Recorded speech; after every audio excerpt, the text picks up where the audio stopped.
हिमाचल में जब भी हम कोई जमीन खरीदने लगते हैं या किसी प्लॉट की परचेजिंग करते हैं तो उस दौरान सबसे पहले जो है वो इकरारनामा किया जाता है। और वो जो इकरारनामा है उसको लोकल भाषा में यहाँ पे बयाना भी बोल दिया जाता है।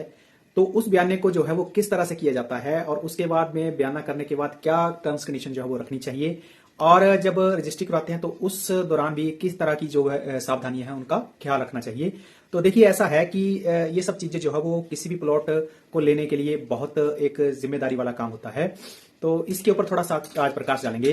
तो साथी नमस्कार, मैं हूं नवीन शर्मा और आप देख रहे हैं हिमाचल टीवी। अगर आप चैनल पर नए हैं तो चैनल को सब्सक्राइब करिए। मैं जमीन से संबंधित जितने मुद्दे होते हैं उनके ऊपर वीडियो लाता रहता हूं, और चलते चलते सबसे पहले वीडियो को लाइक जरूर कर दीजिए।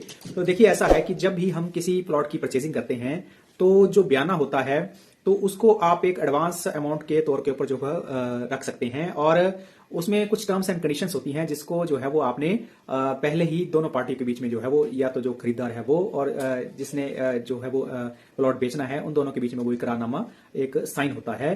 तो उनमें जो टर्म कंडीशंस हैं उनको जो है वो लिखित रूप में लाना बहुत आवश्यक हो जाता है। इस इकरारनामे में जमीन से खरीद फरोख्त की जितनी भी जो बातें होती हैं उसको शुरुआत से लेकर अंजाम करवाने की जो कंडीशंस होती हैं वो सारी लिखी जाती हैं कि रजिस्ट्री से पहले क्या अमाउंट दिया जा रहा है और उस अमाउंट में जो है कितना अमाउंट ड्यू बचता है, और उसको जो है रजिस्ट्री के टाइम में दिया जाएगा, या जब भी कभी उसका इंतकाल होगा तो उस दौरान दिया जाएगा, या पोजेशन लेने के बाद दिया जाएगा। तो उन सब चीजों का उसमें जो है वो एक लेखा जोखा रखा जाता है। इसके साथ साथ ये भी उसमें एंट्री करवाना जरूरी है कि कंसर्न जो व्यक्ति है जो जमीन बेच रहा है उसने जो है वो ये जमीन जो है वो इससे पहले किसी को बेची तो नहीं है, या किसी तरह का इन फ्यूचर में कोई बयाना इससे रिलेटेड हुआ तो नहीं है, उसकी भी एक एंट्री करवाई जाती है। इसके साथ साथ क्या वो जो लैंड है वो इंडिविजुअल है कि नहीं है, उसका साफ साफ खसरा नंबर और उसकी लोकेशन जो है वो दर्ज करवाई जाती है। हिमाचल से बाहर बहुत सारी ऐसी जगह हैं जहां पे जो है वो कोऑर्डिनेट्स भी लिखे जाते हैं, ताकि जो पर्टिकुलर जो प्लॉट जिसका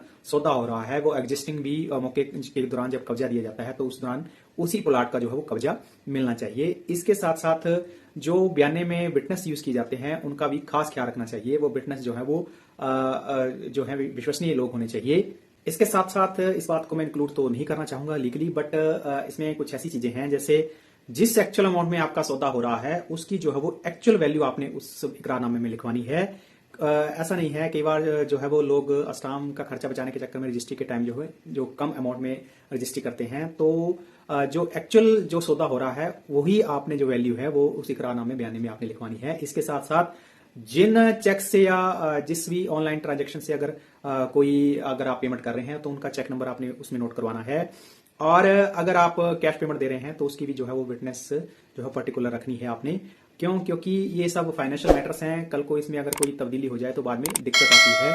और ये जो इकरारनामा है ये दोनों तरफ से वैलिड रहता है, और जब इसकी किसी तरह से कानूनी कार्रवाई की जाती है तो वहां पे जो है अगर दोनों पार्टियों में किसी तरह का कोई इकरारनामे में कोई अगर वायलेशन आ जाती है तो उन दोनों चीजों में जो है वो इकरारनामा जो है लीगली काम करता है। इस तरह की जानकारी मैं आपके पास लेते आ रहा हूं। अगर आपका इस वीडियो से संबंधित कोई प्रश्न होगा तो आपने कमेंट बॉक्स में जरूर पूछना है। बाकी और भी आपका जमीन से रिलेटेड कोई मुद्दा होगा तो आपने कमेंट बॉक्स में जरूर पूछिए। बाकी मिलता हूं एक नए वीडियो में नई जानकारी लेकर, तब तक जय हिंद, जय भारत, जय हिमाचल।